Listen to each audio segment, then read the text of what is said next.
Assalamualaikum warahmatullahi wabarakatuh. Alhamdulillah kita dapat bersama dalam bahasa Al-Quran untuk peringkat tingkatan 1, 2 dan 3. Jadi insya-Allah semua pelajar akan menggunakan dua teks. Satu dia panggil teks surah lazim. Surah lazim maksudnya surah yang biasa dibaca, surah Ad-Duha sampai ke bawah tu. Atau ke atas lah kita dapat Al-Quran. Surah Ad-Duha, surah Ashrah, surah At-Tin sehinggalah kepada An-Nas. Itu surah biasa kita baca dalam kita dengar imam baca dalam solat lah. Jadi kalau surah lazim kita akan fokus pada sini. Dan seterusnya buku formula. InsyaAllah kita akan tengok. Formula ni ialah kaedah mudah. Macam mana kita telah terjemahkan bahasa Arab terus kepada bahasa Melayu supaya pelajar mudah mengikuti. Sebab pengajar ni biasa dia akan telah meletakkan satu paradigma lah. Persepsi bahasa Arab ni sukar. Jadi insya-Allah bahasa Al-Quran kita akan permudahkan supaya dapat kita kuasai surah lazim makna prakata insya-Allah. Di sini pelajar boleh melihat rakaman satu rakaman daripada YouTube channel, boleh type saja Ustaz Fendi MTT. Di situ ada beberapa yang telah Ustaz download upload video-video berkenaan dengan bahasa Al-Quran dan juga tadabbur surah. Kalau pelajar ingin lebih detail lagi tentang surah-surah, makna surah-surah, tafsir atau boleh tengok video video yang tadabbur tu lebih detail lagi lah. Dan juga untuk pelajar tingkat 4 ada mata pelajaran tasawuf Islam. Tapi untuk yang bahasa Quran ni boleh tengok je lah. Okey. Ataupun rakaman daripada Facebook pun boleh juga. Facebook tak ada Ustaz Fendi, di situ pun ada Ustaz sertakan link link melalui YouTube juga. Melalui YouTube. Ini untuk rakaman Adapun dengan live guru kita gunakan Google Meet insya-Allah. Jadi untuk standard pembelajaran kita, pertama sekali pelajar akan mesti mengetahui cerakin ni maksudnya kita kena tahu setiap perkataan dalam ayat tu. Kita boleh kita hafal Untuk peringkat pertama lebih mudah untuk pelajar hafal dulu. Tak perlu lagi menguasai dua formula atau perkataan itu, kita akan belajar kemudian insya-Allah. Hafal dulu. Dan seterusnya akan membantu untuk kita mengetahui kaedah mudah untuk kita menggunakan buku formula nanti insya-Allah. Jadi yang kedua, peringkat yang kedua, pelajar mesti mengetahui mesti menguasai partikel. Partikel ni adalah haraf dalam bahasa Arab ni haraf. Okey, lepas tu kata nama dan juga kata perbuatan. Jadi partikel ni lebih mudah sebab dia tak berubah dia tak berubah. Yang nanti ada penambahan terutama kata perbuatan ni agak sukar kita baca las lah. Okey, seterusnya yang ketiga barulah kita menghafalkan makna perkataan. Jadi ini mudah kita hafal saja. Lepas tu lama-lama insya-Allah pelajar akan menguasai. Okey. Terus kita tengok standard pelajaran tadi lah. Jadi pastikan selepas menyertai setiap surah pelajar telah menguasai 3 ni insya-Allah. Okey, ini antara kandungan pelajaran yang akan dikuasai untuk peringkat yang pertama ni asas. Kita tengok surah Al-Fatihah sehingga surah Al-Maun Ini maksud dia. Yang ni insya-Allah pelajar akan dapat buku teks berkenaan dengan ni dengan bahasa Al-Quran ni insya-Allah. Dan di belakang tu dia tengok. Kita letak situ dah, kita kampir sekali dah. Kampiran sekali buku formula Okay, insya-Allah nanti peringkat yang lebih pertengahan nanti kita akan cuba hafal pula surah-surah yang lain.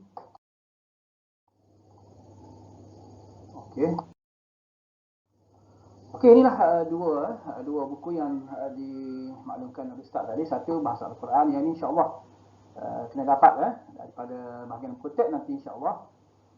Kita nanti tulis nama. Buku ni jadi milik hak pelajar ni. Jadi hak pelajar nama tingkatan pastikan nama guru tulis. Sebagai kita menghormati guru, tulis nama guru sini. Nanti tak kenal pula nama guru. Tak boleh sebagai masakan pelajar. Okey, seterusnya buku formula. Buku formula di belakang buku tu dah ada ni boleh tengoklah. Ini buku formula ni untuk membantu saja hafalan kita. Sebab kita bukan belajar bahasa Arab ni. Kita lebih nak menghafal makna secara ni. Hafalan makna secara perkata. Jadi ini teknik atau formula ini untuk membantu kita hafal saja. Kalau pelajar tidak menguasai sangat yang ini pun tidak kisah tidak mengapa. Hafalan dulu, lepas tu dia akan membantu dengan sendirinya.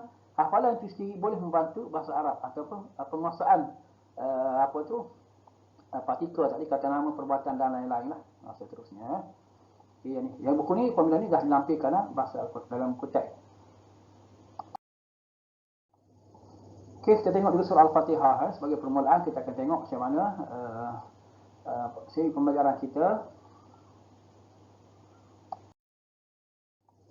Okey, surah Al-Fatihah ini secara pengenalan ya.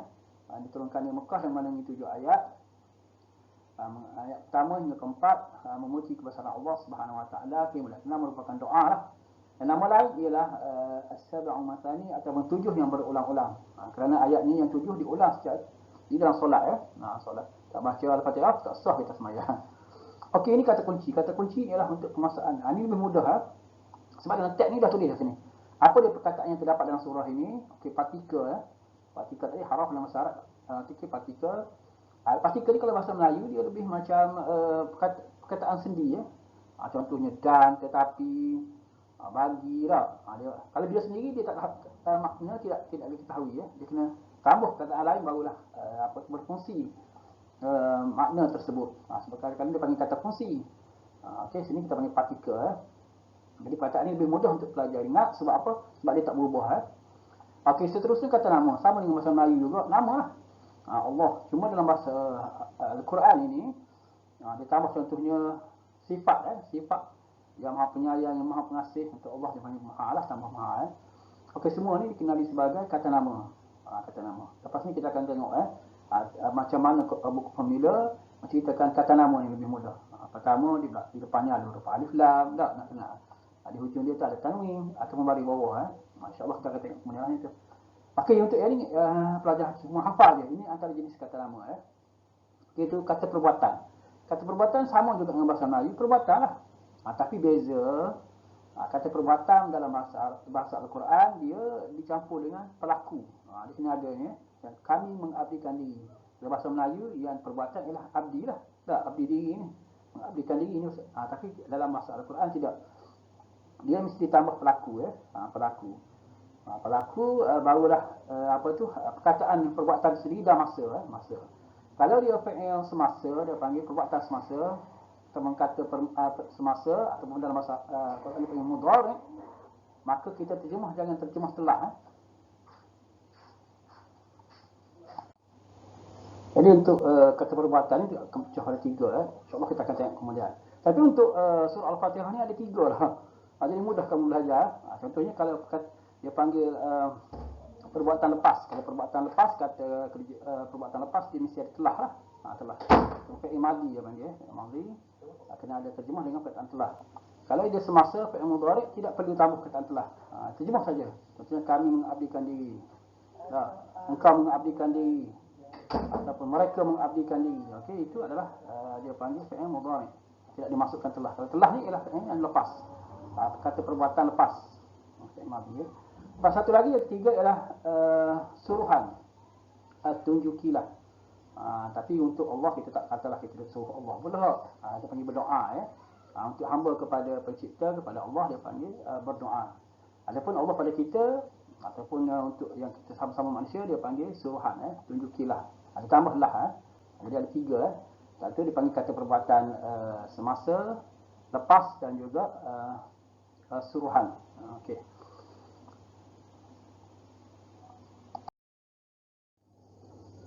Okey, untuk pertama sekali pelajar mesti menguasai seperti yang dibincang tadi dalam standard pembelajaran tadi. Pertama sekali pelajar mesti menguasai perkataan. Yang ini boleh tengok dalam buku formula terutamanya untuk partikel. Kata yang tengok tadi. Contohnya B. B ni ialah B sebenarnya B ni ada perkataan ni. B ni ialah ada perkataan. Ni pun ada perkataan singing. Asalnya alif ni. Alif singing ni save. Allah sendiri satu perkataan. Ni mungkin kita tahulah mudah. Allah lah satu perkataan. Ar-Rahman satu perkataan dan Ar-Rahim satu perkataan. Okey. Okey, boleh tengok situ Okey. Okey. Ini yang pertama. Okey, untuk ayat yang keempat ni Maliki Yaumiddin. Okey, Maliki. Itu satu perkataan. Yaum satu perkataan. Din satu perkataan. Okey. Jadi di sini yang pertama pelajar kena kuasai untuk surah ni, surah Al-Fatihah baru ni baru 2 ayat baru. Jadi yang ini pertama pelajar kena kuasai. Seterusnya ialah ada keluar jawapan, tak apalah. Pelajar kena kuasai perbezaan di antara partikel kata nama dan juga kata perbuatan. Dalam soalan ni tak ada. Rakyat ni tidak ada kata perbuatan. Jadi dua je lah. Jadi sebenarnya li ni. Alhamdulillah. Lillah. Li ni ada perkataan. Li saja. Bukan Allah ni. Bukan alif lam lam ha. Macam ni Allah ni satu perkataan. Tapi ni ialah li. Okey. Satu perkataan partikel li ya. Okey, seterusnya alhamdu. Alhamdu ni ialah satu perkataan. Dia kata nama mudah saja pelajar tengok alif lam di depan. Bila ada alif lam di depan, maka dia adalah automatik akan jadi kata nama. Ni tadi kita bincang lah percarua ni. Ni macam satu perkataan saja ni nampak. Tapi sebenarnya ini satu perkataan, ini satu perkataan. Ini ialah ni bagi ya, partikel. Allah ni Allah lah. Okey, Allah. Okey. Rabbi satu perkataan, alam al-alamin. Sebab ada alif lam depan dah. Maka dia automatik kata nama. Mudah je. Okey, seterusnya kita tengok ayat yang kedua ni. Iyyaka na'budu wa iyyaka nasta'in. Partikel dia kat mana? Cuba tengok. Oh, ada satu je wa ni. Okey, wa ni kita partikel dia wa. Dan wa. Jadi tengok. Okey, kata nama iyyaka sebenarnya ni dua ni. Iya satu hanya kan engkau. Tapi untuk mudahkan kita kongsi dua. Iyyaka ialah kata nama. Seterusnya na'budu. Okey. Na'budu kami mengabdikan diri. Okey. Sebab apa dia kata perbuatan? Sebab dia perbuatan ni ain. Pasal Melayu juga ni ain bada. Abdi dah. Ini simbolik untuk simbol untuk mudhari. Pelaku dia iaitu kami. Okey, kami mengabdikan diri. Satu lagi ialah nasta'in. Nasta'in ni kami memohon pertolongan. Sebab apa? Macam mana kita boleh tahu? InsyaAllah selama kelamaan pelajar kata. Sekarang ni hafal dulu. Okey, ni maksudnya kami memohon pertolongan. Nun ni ialah untuk kami ya. Kami memohon pertolongan. Kenapa tak jadi kami telah memohon pertolongan? Itu tak boleh sebab itu perkara lepas. Ini ialah perkara semasa. Kena sentiasa minta dengan Allah.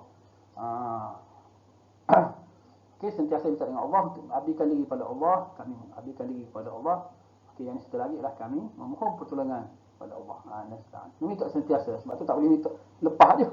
Tak kena lah. Jadi fi'il mudhari semasa. Sentiasa. Okey, ni dan selamanya tak. Selagi tak mati lah. Dia ni kena minta. Sebab tu dia guna fi'il mudhari. Okey, tanda dia macam mana? Nun depan Nun di hadapan. Jadi insyaAllah seterusnya kita tengok makna perkataan ini yang ketiga. Selepas pelajar boleh memahami cerakinkan satu persatu perkataan. Yang ni yang kedua. Selepas tu boleh tahu tiga partikel, kata nama dan juga kata perbuatan. Seterusnya barulah kita hafal makna. Jadi insyaAllah faham makna ni. Para ustazah yang mengajar dia akan bagi kepada pelajar bagi tuan supaya pelajar boleh hafal saja. InsyaAllah. Okey, ini contohnya ini ya. Okey, okey, bismillahirrahmanirrahim. Kita dah jumpa tadi bi ialah dengan isim alif. Sebenarnya ada alif ni tapi dihazafkan ya. Jadi sini saja. Okey, jadi dengan nama Allah lah. Allah semua tahu tak? Takkan tahu. Ar-Rahman yang Maha Pemurah. Sebab pada Allah kita guna Maha biasa kita guna yang Pemurah lah. Ar-Rahim yang Maha Pengasih. Nak tahu cara detail, tengok siri tadabbur yang ustaz buat, tengok cara detail. Apa beza Ar-Rahman dengan Ar-Rahim? Okey, untuk yang siri ni kita hafal. Okey. Jadi ustaz bantu kamu untuk memberi perkataan ini ya. Setiap perkataan ini insya-Allah. Okey, pertama tadi cerangkin dulu ya. Cerangkin tengoklah. Kita tengok satu persatu perkataan dalam 3 ayat ini. 2, 3, 4. Bismillah tadi ayat pertama lah. Bismillahirrahmanirrahim ayat pertama ya. Walaupun khilaf. Mazhab kita Syafi'i itulah ayat surah Al-Fatihah. Tak baca bismillah tak sah sebab dia termasuk dalam surah Al-Fatihah. Kalau mazhab Maliki adalah lainlah. Okey, tak apalah, perbezaan saja. Okey, cuba tengok ni apa dia cerakin. Kita cerakin semua ni. Kita cuba tengok. Okey, alhamdulillah satu perkataan, di satu perkataan, lah satu perkataan, Rabbi satu perkataan. Ini kita dah bincang tadi ya. Ar-Rahman satu perkataan, Ar-Rahim satu perkataan. Maliki yaumi satu, din satu. Ini asas pertama yang pelajar kena ingat ya, iaitu mencerakinkan. Walau tak tahu makna pun tak apa. Tahu dulu. Contohnya yaumi, apa benda yaumi makna dia? Okey, itu step yang ketiga. Boleh tahu ni dulu. Contohnya yang ni sebab dia warna hijau ni ialah kata nama sebab dia ada alif lam. Tak. Satu lagi dia bagi bawah Rabbi. Hujung ni bagi bawah. Ini ada alif lam, maka dia kata nama Ada kata nama lah. Ni mudah ni lagi tak apalah. Okey, yang ni bagi bawah bagi bawah ini kecil ni. Okey, yang ni semua ni kata nama belaka sebab tu buat warna hijau ni Kita tak faham makna lagi tak. Okey, jadi di sini ada kata nama yang warna hijau sebab ada alif lam di depan Yang ni sebab dia baris bawah baris bawah. Di hujung ni baris bawah. Okey. Seterusnya yang ni kenapa warna biru ni? Okey, ini ialah partikel li tadi lah bagi. Warna ni adalah kata nama juga itu Allah tadi lah. Okey, makna seterusnya makna pula segala puji alhamdulillah dibagi Allah Rabb Tuhan yang yang mencipta, yang memelihara dan mentadbir. Tuhan. Okey, Rabb alamin sekalian alam. Ini kataan banyak alam. Bahasa Melayu ni alam. Alam bila alam ni sekalian alam lah, banyak alam Ar-Rahman yang Maha Pemurah, Masihani Malik. Kataan Melayu juga Malik, pemilik, penguasa yang memiliki hari agama, adin agama ataupun dengan lebih dikit panggil pembalasan, hari akhirat lah, pembalasan Okey, ada juga ulama kata hari agama sebab apa? Sebab di akhirat nanti semua pembalasan hukuman menggunakan agama mereka, ad-din. Okey, yang popular lah pembalasan lah hari akhirat. Okey, seterusnya kita tengok dua ayat lagi, iyyaka na'budu wa iyyaka nasta'in.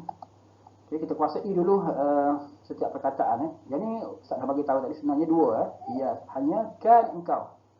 Na'budu satu perkataan, kita dah bincang tadi yang ni, tak ada masalah.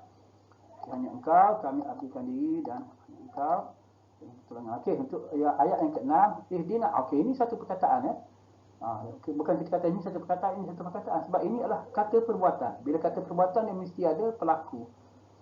Ihdina.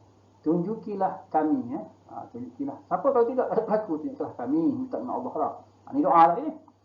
Bukan suruh Allah tunjuk kita. Jadi kita lebih pada hamba kita tunduk pada Allah Subhanahu Wa Taala, kita kata doa. Tunjukilah kami as-sirat, satu perkataan, mustaqim, satu perkataan. Okey, seterusnya kita boleh tahu ini ialah kata perbuatan kita bincang dah. Ini ada alif lam kata nama, ada kata nama. Okey, maksud dia tunjukilah kami jalan yang lurus. Okey. Okey, untuk seterusnya ayat yang terakhir yang ketujuh, okey kita cerakin dulu setiap perkataan dalam ayat ini. Okey, sila kita tengok. Sirat satu perkataan, alladzina satu perkataan, an'amta satu perkataan, ala ni bercatung macam satu perkataan, sebenarnya dua perkataan. Ala satu, him satu perkataan. Okey, maksud dia pula yang ketiga, maksud dia pelajar kena hafal maksud dia. Sirat jalan Sirat orang-orang alladzina, orang-orang yang ini dia panggil isim mausul ataupun mewakili kata nama yang mewakili. Dia tidak ada perkataan ni mewakil je. Untuk dia ni ialah orang-orang yang kemungkinan berlaku objek lain lah. Kita kata apa? Haiwan tu lah. Mungkin tumbuh-tumbuhan yang macam-macam kira lah. Itu berkaitan kaitan apa benda objek yang cerita. Pada sini ialah orang-orang yang, sebab tu Ustaz buat dalam kurungan Al-amta ini ialah dia panggil kata perbuatan. Bila kata perbuatan dia mesti ada pelaku dia. Pelaku ialah tan di hujung. Ni beza di hujung ni. Kalau fi'il mudhari' tadi di depan tak. Ni bukan mudhari' juga ada alif. Tapi yang ni baca hafal je mudah tan engkau. Jadi mesti bila perkataan tu lepas, kata perbuatan lepas mesti ada perkataan telah telah. Jadi maksudnya ialah engkau telah beri nikmat. Allah lah telah beri nikmat kepada siapa tengok ke atas mereka. Okey. Ini tengok. Ni banyak perkataan alaihim kita jumpa. Jadi ala ke atas him mereka. Okey, untuk baris yang kedua ni ayat yang sama lagi Okey, ghairi satu perkataan, al-maghdub satu perkataan. Tadi yang ni sama alaihim Okey. Sama je. Okey, ghairi maksudnya bukan bukan. Ni orang-orang yang dimurkai. Dimurkai oleh Allah lah. Orang Yahudi kata ulama orang Yahudi ada ilmu tapi memesongkan ilmu dia, sembunyi ilmu. Okey, orang-orang yang dimurkai Ala ke atas, jumpa alaihim. Alaihim ke atas mereka. Okey, akhir sekali. Wa, okey, kita tengok sini. Wa, la, okey, letak sini lah. Wa, la, okey. Wa ni maksudnya dan, bukan. Okey, ni orang-orang yang sesat. Dhalin, orang yang sesat. Dhalalah, yang sesat lah. Okey. Jadi dua golongan ni kita minta dengan Allah supaya jauhkan kita. Al-maghdub dengan ad-dhalin. Okey. Seterusnya, alhamdulillah kita dah habis dah rasa tu. Okey, ni PIK 21 ya, penjelasan alat 21. Tak apalah, ini insya-Allah akan bersama guru nanti untuk kita lebih memperdalami lagi. Ini pembelajaran supaya pelajar semua bergerak aktif ya. PIK 21 ni. Okey, untuk uji minda di sini, Ustaz masuk ke sini pernah cerita tak Sultan Muhammad Al-Fatih? Sultan Muhammad Al-Fatih satu sultan yang hebatlah. Yang pernah dijanjikan oleh Rasulullah dan sebuah hadis, sebaik-baik raja dan sebaik-baik tentera yang dapat membuka kota Konstantinopel. Sehingga dikenali sebagai nama Sultan Muhammad Al-Fatih. Sebab apa nama Al-Fatih? Sebab dia membuka kota Konstantinopel. Al-Fatih, Al-Fatihah. Surah kita Al-Fatihah, pembukaan. Okey, jadi banyak sekali perkataan-perkataan Melayu ni pelajar. Ulama-ulama zaman dulu ambil perkataan ni gunakan dalam bahasa pertuturan kita. Jadi kita orang Melayu ni buntung ya. Sebab apa? Sebab tok guru kita zaman dulu dia masuk menjadikan perkataan Quran, kitab hadis Nabi apa semua dia masuk menggunakan perkataan bahasa Melayu. Jadi cuba tengok dalam surah Al-Fatihah ada antara banyak ni ialah alam tadi dah. Al-alamin. Alam kita guna dalam bahasa Melayu. Malik, pemilik tadi. Abdi. Cuba cari. Nikmat, hidayah. Semua ni ada dalam bahasa Melayu ya. Cuba cek dan boleh bincang nanti dalam kelas nanti. Okey, seterusnya IMK. IMK ni lah elemen merentas kurikulum ya. Yang ni tak masuk dalam periksa. Tapi untuk pelajar lebih mendalami makna prakata tadi, jadi untuk mendalami kita tengok terjemahan dia. Terjemahan. Okey, ni terjemahan lah. Pelajar boleh baca terjemahan ni. Ini lebih detail lah. Lebih jelas ya. Kalau tadi tu mungkin kita kena tengok dulu tafsir apa semua baru kita faham prakata. Tapi dia sangat membantu kita sebenarnya. Sangat membantu kita tahu perkataan ayat Al-Quran. Okey, bila kita tengok terjemahan ni lebih mendalami lagi lah. Okey. Seterusnya akhir sekali seperti biasalah bila kita solat, biasa kita akan baca amin lah. Apa maksud amin? Allahumma stajib lana, ya Allah, mustajabkanlah doa tadi lah. Yang kami baca tadi kan, doa tadi. Okey. Selain daripada itu Al-Fatihah ni juga nama ni lah banyak Ada kenal juga sebagai Ummul Kitab, Ummul Quran lah, Ar-Ruqyah, Syifa, As-Salah. Itu ada hadis dia lah. Semua tu ada cerita kenapa dikenali sebagai nama-nama demikian. Okey, seterusnya latihan pengukuhan. Yang ni pelajar boleh buat sendiri ya. Boleh tengok nanti insya-Allah. Boleh tengok dalam buku, boleh buat sendiri dan inilah bentuk format dalam periksa nanti. Dalam periksa nanti pertengahan tahun atau akhir tahun, betul macam mana bentuk soalan? Ini bentuk soalan dia. Pelajar boleh menguasai boleh jawab soalan ni. Surah Al-Fatihah nanti dan nanti surah-surah yang lain pun bukan sama juga bentuk soalan dia. Boleh tengok dalam latihan pengukuhan. Latihan pengukuhan ni terletak dalam buku teks di hujung sekali dalam surah tersebut. Jadi pelajar kena jawab ni. Bila dah hafal yang ni insya-Allah dapat 100 periksa lah. insya-Allah ya. Okey. Okey, ni sedikit buku formula di hujung dalam buku teks ada buku formula. Jadi formula ni sekarang ni untuk peringkat asas ni pelajar kena kuasai ni lah dulu. Yang lain tak belajar lah. Tak masuk dalam penguasaan kita dan standard pembelajaran kita yang 3 ni. Kuasai partikel, akta nama dan perbuatan. Okey. Okey, ni peta perjalanan Bahasa Al-Quran sebenarnya dia pecah pada 3 dah. Partikel, haraf dan syarat. Okey, kata nama kita dah bincang tadi. Isim ditulis sebagai isim. Kita akan tengok detail nantilah. Okey, untuk kata perbuatan, kata perbuatan dia ada 3, lepas, semasa dan juga suruhan. Ini je 3 ni. Bahasa Al-Quran ada 3 je. Okey, ni banyak cabang dah. Tapi jangan bimbang. Setiap hari insya-Allah pelajar-pelajar bila hafal, setiap ni ada perkataan dia. Bila dah hafal, kita jumpa dalam Al-Quran, kita mudah. Kita mudah. Biasa jumpa, kita akan mudah ingat insya-Allah. Terutamanya ayat lazim yang biasa kita jumpa. Okey, ni antara kata nama. Okey, kita tengok sedikit lah. Tengok sedikit itu partikel. Di partikel ada banyak tak? Ni. Jadi antara yang popular dalam Al-Quran ialah harf jar namanya. Dia membariskan isim selepas pada dia. Lepas perkataan ni, isim akan bagi bawah. Okey. Tapi yang tu pelajar tak perlu ingatlah ayat Arab ke apa semua tak perlu. Hafal makna dulu. Jadi lama kelamaan insya-Allah belajar akan dah lah. Jadi untuk ni kita hafal je. Kini antara perkataan yang kena hafal lah. Ada berapa ni? 1, 2, 3, 4, 5, 6, 7, 8, 9. 9 perkataan. Walaupun demikian makna dia kemungkinan ada dua. Jadi pelajar tak perlu bimbang ni. Sebab kita menghafal melalui surah. Melalui surah, jadi dia akan lebih mudah ingat lah. Yang ni tak ada pun, tak masuk ni. Jangan jumpa lah. Yang ni lah biasanya popular ada 8. Okey. Seterusnya ni rafja taukid. Taukid ni untuk menguatkan, menegaskan. Bila orang nak menegaskan dia menggunakan taukid. Ini antara perkataan-perkataan yang digunakan dalam Al-Quran. Jadi insya-Allah untuk surah Al-Fatihah ni rasa taukid tak ada lagi lah. InsyaAllah kita akan jumpa dalam surah-surah yang lain nanti. Untuk yang ni kuasai di luar rafja ni. Hafal yang ni. Surah Al-Fatihah tadi apa yang ada? Ada, bi ada tak? Ada bi lah. Yang lain rasa tak ada lagi. Okey. Ali ada lagi tadi. Bagi lah. Tiga je dalam surah Al-Fatihah. InsyaAllah kita akan berjumpa dalam surah-surah yang lain. Wallahu a'lam. Assalamualaikum warahmatullahi wabarakatuh.